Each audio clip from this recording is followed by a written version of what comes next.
당신이 동경하던 영화배우가 스튜디오가 아닌 악명 높은 종교단체에 의해 조종되는 꼭두각시였다면 어떨까요? 톰 크루즈의 경력은 흥행 실패 때문이 아니라 사이언톨로지의 영향력 때문에 거의 무너질 뻔했습니다. 이 영상에서는 그의 명성을 파멸시킬 뻔했던 충격적인 사건들과 그가 상황을 수습하기 위해 얼마나 노력했는지 폭로합니다. CEO부터 이야기해 볼까요? 톰은 1962년 7월 3일 뉴욕주 시러큐스에서 서남매 중 둘째로 태어났습니다. 그의 가정 형편은 넉넉하지 않았고 어린 시절은 잦은 이사와 경제적 어려움으로 점철되었습니다. 톰의 아버지 토머스 크루즈 마포데오 3세는 전기 엔지니어였지만 톰은 아버지를 자녀들을 자주 때리는 폭군으로 기억합니다.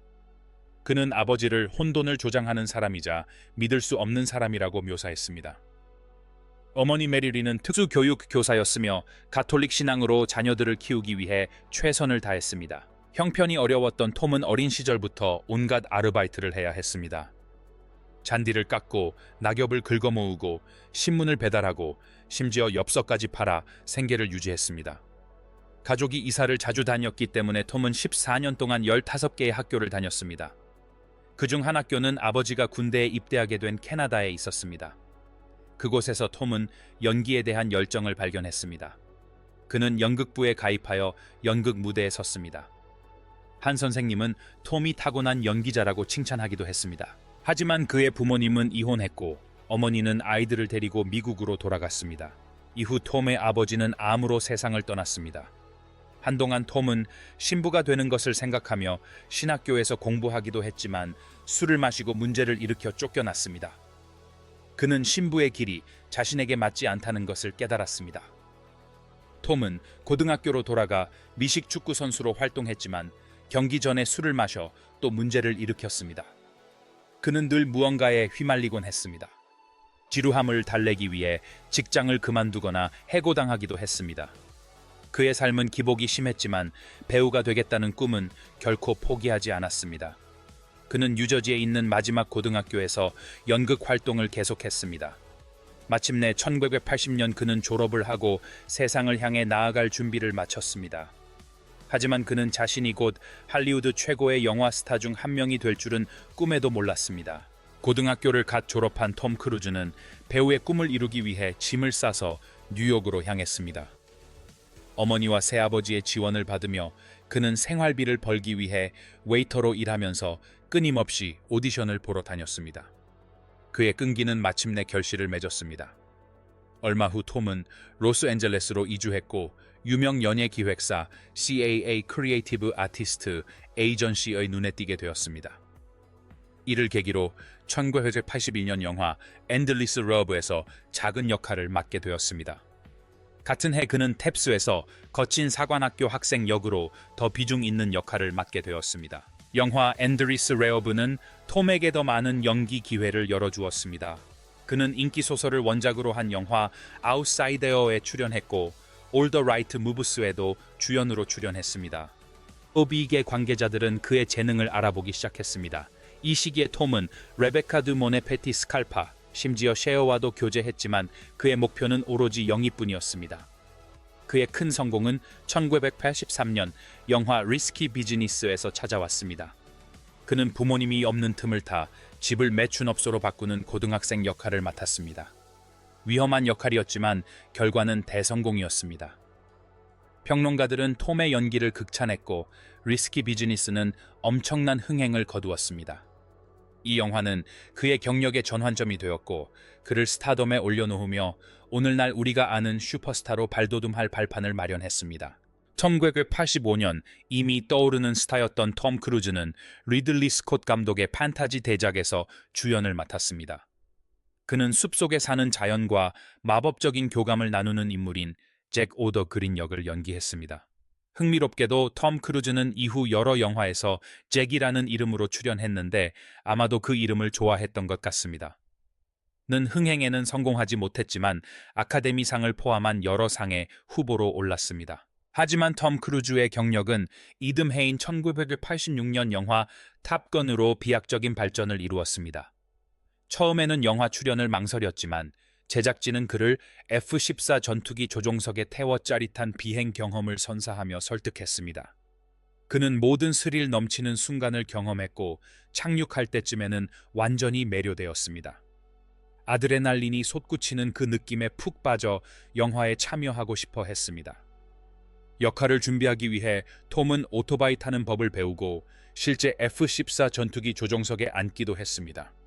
이것이 바로 그가 직접 스턴트를 소화하는 것으로 명성을 얻기 시작한 계기였으며 이러한 헌신은 그의 배우 경력 내내 이어졌습니다. 톰 크루즈의 F-14 숏 비행은 순탄치 않았습니다. 그는 로이드 보조 아벨이라는 조종사와 함께 비행했는데 보조는 전투기를 매우 격렬하게 조종했습니다. 결국 톰은 멀미를 했고 보조가 상승하기 시작하자 G-포스 때문에 톰의 머리가 조종석 바닥에 푹 눌렸습니다. 그는 간신히 보조에게 상황을 설명했고 보조의 대답은 명언이 되었습니다. 날 보조라고 부르는 데는 그럴 만한 이유가 있지. 탑건 촬영에 얽힌 또 다른 재미있는 일화가 있습니다. 톰 크루즈는 실제로 상대 역인 켈리 맥길리스보다 키가 작아서 두 사람의 키를 비슷하게 보이게 하기 위해 일부 장면에서는 두꺼운 밑창이 달린 특수 신발을 신어야 했습니다. 이는 오토바이 추격전 후 두 캐릭터가 대화를 나누는 장면에서 특히 두드러졌습니다.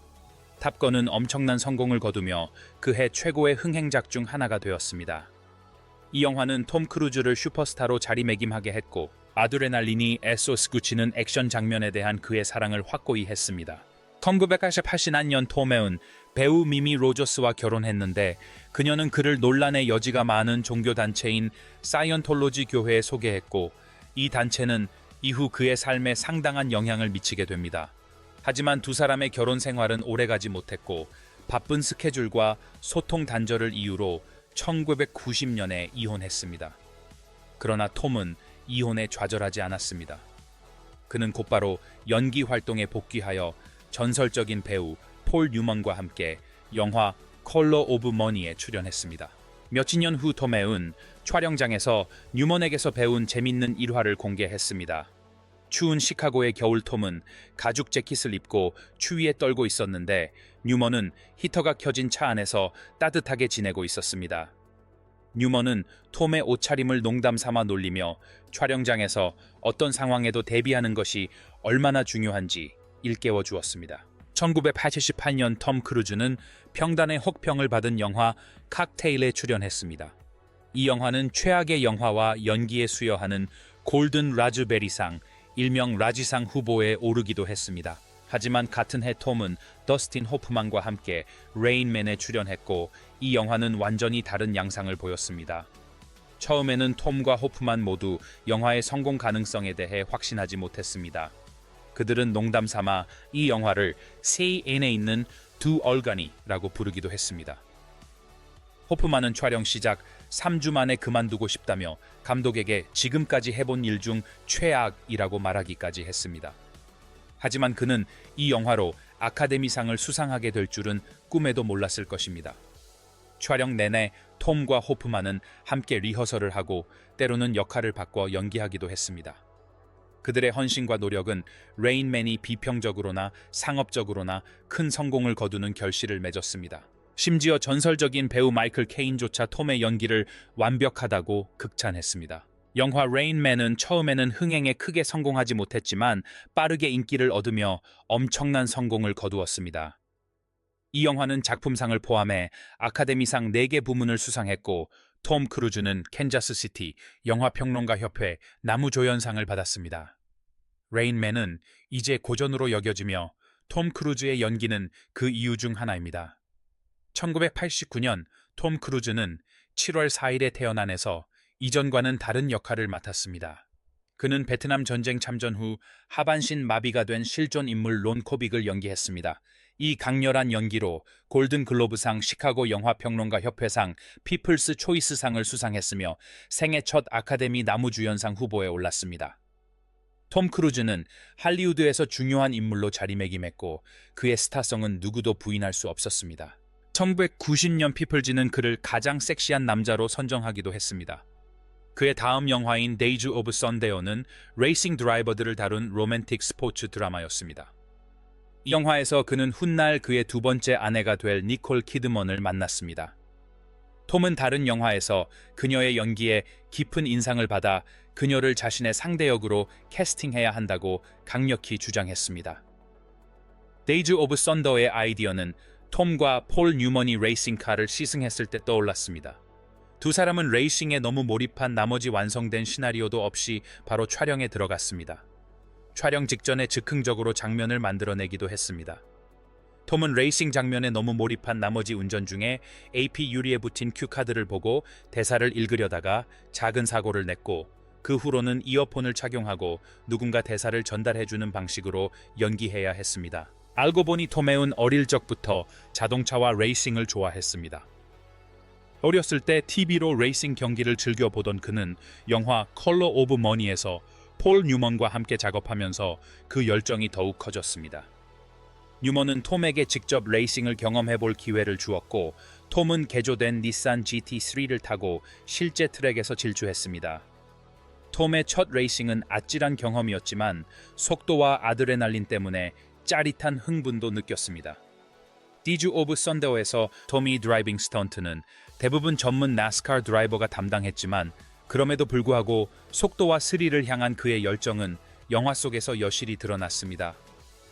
흥미로운 사실은 영화에 사용된 차량들이 실제로 전문 레이싱 타임서 개조되었고, 일부는 나중에 실제 경주에 참가하기도 했다는 것입니다. 하지만 촬영장에서 가장 큰 화제를 불러일으킨 것은 엔진이 아니라 톰과 니콜 키드먼 사이의 케미스트리였습니다. 두 사람은 사랑에 빠져 할리우드에서 가장 핫한 커플 중 하나가 되었고, 같은 해 크리스마스 이브에 결혼했습니다. 니콜은 나중에 톰에게 푹 빠져 자신의 인생 계획을 잠시 미뤄두었다고 고백했습니다. 그녀는 톰과의 사이에서 아이를 갖기를 간절히 원했지만 안타깝게도 자궁호의 임신으로 유산을 경험했습니다. 이 고통스러운 경험을 계기로 두 사람은 사이언톨로지 교회를 통해 이사벨라와 코네오라는 두 아이를 입양했습니다. 1992년 톰과 니콜은 아일랜드 이민자 부부를 연기한 역사 드라마 파 앤 어웨이에서 다시 한번 호흡을 맞췄습니다. 톰 크루즈의 인기는 계속해서 상승세를 탔습니다. 1993년에는 존 그리샴의 인기 소설을 원작으로 한 법정 스릴러 영화 더 펌에 출연했습니다. 이 영화는 톰에게 매우 중요한 작품이 되었고, 그는 영화 포스터 제목 위에 자신의 이름만 올라가도록 협상까지 했습니다. 하지만 또 다른 유명 배우인 진 행맨은 이에 불만을 품고 포스터에서 자신의 이름을 완전히 빼달라고 요구했습니다. 이러한 논란에도 불구하고 영화는 엄청난 성공을 거두며 2억 7천만 달러의 흥행 수익을 올렸습니다. 이후 톰 크루즈의 작품 활동은 해마다 더욱 규모가 커지고 흥미진진해졌습니다. 그의 다음 배역은 많은 사람들을 놀라게 했지만, 그는 원래 공포 영화를 좋아했고 뱀파이어에 늘 매료되어 있었습니다. 하지만 영화 뱀파이어와의 인터뷰 촬영은 쉽지 않았습니다. 레스타트 역을 준비하기 위해 톰 크루즈는 사자가 얼룩말을 공격하는 영상을 시청했습니다. 다소 이상하게 들릴지 모르지만 레스타트의 포식자적인 본성을 이해하는 데 도움이 되었다고 합니다. 흥미롭게도 이 역할은 원래 조니 데백에 제안되었지만 그는 거절했습니다. 원작 소설의 작가인 앤 라이스조차 처음에는 톰 크루즈가 이 역할에 어울리지 않는다고 생각했지만, 영화는 2억 2,300만 달러 이상의 흥행 수익을 올리며 대성공을 거두었습니다. 그 이후로 톰 크루즈는 매년 크리스마스마다 클라우디아 역을 맡았던 커스틴 던스트에게 화이트 초콜릿 조각이 들어간 코코넛 케이크를 선물하는 특별한 전통을 이어오고 있습니다. 그녀는 이 케이크를 크루즈 케이크라고 부릅니다. 1996년 그는 자신의 경력을 결정짓는 영화 미션 임파서블에 출연했습니다. 그는 범죄 혐의로 누명을 쓴 최고 기밀 요원 이단 헌트 역을 맡아 자신의 결백을 입증해야 했습니다. 이 영화는 거대한 프랜차이즈의 시작이었습니다. 톰 크루즈는 파트너인 폴라 와그너와 함께 몇 달 동안 스토리 구상에 매달렸습니다. 톰은 브라이언 드 팔마 감독을 영입하기로 결정했고, 드 팔마 감독은 그를 설득해 프라하에서 촬영하게 했습니다. 톰은 대부분의 세온트를 직접 소화하며 스튜디오의 비용을 절감했습니다. 특히 유명한 장면 중 하나는 천장에 매달린 장면인데 그는 계속해서 머리를 부딪히다가 신발 안에 옥수수 알갱이를 넣어 균형을 잡았습니다. 거대한 수족관이 있는 레스토랑 장면 역시 톰의 아이디어였는데 그는 익사 위험에도 불구하고 직접 촬영하겠다고 고집했습니다. 미션 임파서블은 흥행의 대성공을 거두었고 톰은 평소 받던 $2,000만 출연료를 거절하고 수익 분배를 선택했습니다. 같은 해 그는 제리 맥과이어에 출연하여 두 번째 아카데미상 후보에 올랐습니다. 톰 크루즈의 경력이 승승장구하는 동안 그의 개인적인 삶은 파국으로 시닫고 있었습니다. 아내 니콜 키드먼과의 결혼 생활은 위기에 처했고 사이언톨로지가 그 주요 원인이라는 소문이 무성했습니다. 당시 톰은 세계에서 가장 유명한 사이언톨로지 신자 중 한 명이었습니다. 일각에서는 지도자 데이비드 미스캐비지가 그에게 강한 영향력을 행사했다고 주장했습니다. 독실한 가톨릭 신자였던 니콜은 남편의 사이언톨로지 신앙심에 괴로워했습니다. 결국 니콜은 1997년 사이언톨로지를 떠났고 두 사람은 2001년 이혼했습니다. 입양한 두 자녀는 아버지와 함께 사이언톨로지 교회에 남기로 했습니다. 2004년 톰 크루즈는 언론에 큰 파장을 일으킨 파격적인 발언을 했습니다. 바로 정신의학을 불법화해야 한다는 것이었습니다. 이듬해 그는 산후우울증 치료를 위해 팍시를 복용한 배우 브룩 쉴즈를 공개적으로 비판하며 정신질환에는 과학적 근거가 없다고 주장했고 이 논란은 더욱 거세졌습니다. 쉴즈는 크루즈에게 여성 건강 관리에 간섭하지 말고 액션 영화에나 집중하라고 반박했습니다. 이 갈등은 2005년 6월 NBC의 투디쇼에 출연한 크루즈가 진행자 맷 라우어와 격렬한 논쟁을 벌이면서 절정에 달했습니다. 의료계는 그의 발언이 정신질환에 대한 사회적 낙인을 더욱 심화시킨다고 비판했습니다. 결국 2006년 8월 크루즈는 브룩 쉴즈에게 직접 사과했습니다. 또한 크루즈의 이러한 견해는 스티븐 스필버그 감독과의 관계에도 균열을 일으켰는데 스필버그 감독의 의사친구 사무실 앞에서 사이언톨로지 신도들이 항의 시위를 벌인 사건이 그 예입니다. 2004년 3월 14년간 그의 홍보 담당자였던 팻 킹슬리가 사임했습니다. 그녀의 후임으로는 사이언톨로지 신자인 그의 여동생 리 앤 드베트가 임명되었습니다. 이로 인해 사이언톨로지 교회의 영향력에 대한 의혹이 더욱 커졌습니다. 이후 2005년에는 폴 블록이 홍보 담당자로 임명되어 여론을 통제하게 되었습니다. 2013년 로렌스 라이트의 저서 Going Clear에서는 사이언톨로지가 크루즈의 연인 선정에 관여했으며 그가 Sea Org 직원들을 무임금으로 착취했다고 주장했습니다. 전 감사관 마티 레스버는 크루즈가 니콜 키드먼의 통화를 도청했다고 주장했지만 크루즈의 변호사는 이를 부인했습니다. 전 여자친구 나자닌 보니아디는 크루즈와 사이언톨로지와의 경험을 백인 노예 매매에 비유했습니다. 2005년 톰은 프랑스와 영국 정치인들에게 사이언톨로지를 면세단체로 인정받도록 로비 활동을 벌였습니다. 그는 사이언톨로지 교회가 자신의 난독증 극복에 도움을 주었다고 주장합니다. 사이언톨로지 교회가 그의 차기 여자친구 선택에 관여했다는 소문이 돌기도 했습니다. 나자닌 보니아디와의 짧은 만남 후 톰은 케이티 홈즈를 만났습니다. 흥분에 휩싸인 톰은 오프라 윈프리 쇼에서 케이티에게 사랑을 고백했습니다. 유명한 소파 점프. 얼마 지나지 않아 두 사람은 임신 소식을 발표했습니다. 톰은 가정용으로 $200,000짜리 초음파 기계를 구입했는데 이는 의사들의 비판을 불러일으켰습니다. 2006년 딸 수리가 태어났습니다. 6개월 후 톰은 에펠탑에서 케이티에게 청혼했습니다. 두 사람은 이탈리아에서 호화로운 사이언톨로지 결혼식을 올렸습니다. 케이티는 톰을 위해 사이언톨로지로 개종했습니다. 그가 애인적인 시련에도 불구하고 톰 크루즈는 결코 활동을 멈추지 않았습니다. 영화 미션 임파서블 3 2006는 $4억 흥행 수익을 올렸고 포브스는 그를 세계에서 가장 영향력 있는 유명인으로 선정했습니다.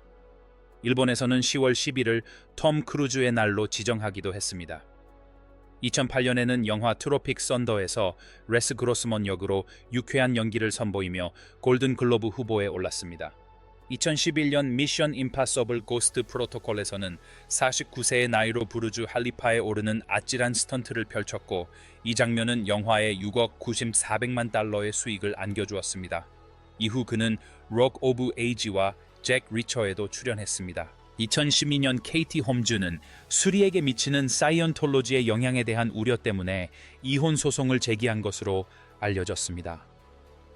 톰은 수리의 양육권을 잃었고 양육비 명목으로 딸과의 만남이 제한적이지만 상당한 금액을 지급하고 있습니다. 그럼에도 불구하고 그는 영화 오블리비언과 엣지 오브 투모로우에 출연했습니다. 영화 미라 2010년의 흥행부진 이후 그는 미션 임파서블 폴아웃 2018년으로 복귀했다. 96세의 나이에 600m 상공에서 비행기에서 뛰어내리는 아찔한 장면을 촬영하던 중 건물 사이를 뛰어넘다가 발목이 부러졌지만 촬영을 끝까지 이어갔다. 이 영화는 7억 9,100만 달러의 흥행 수익을 올렸다.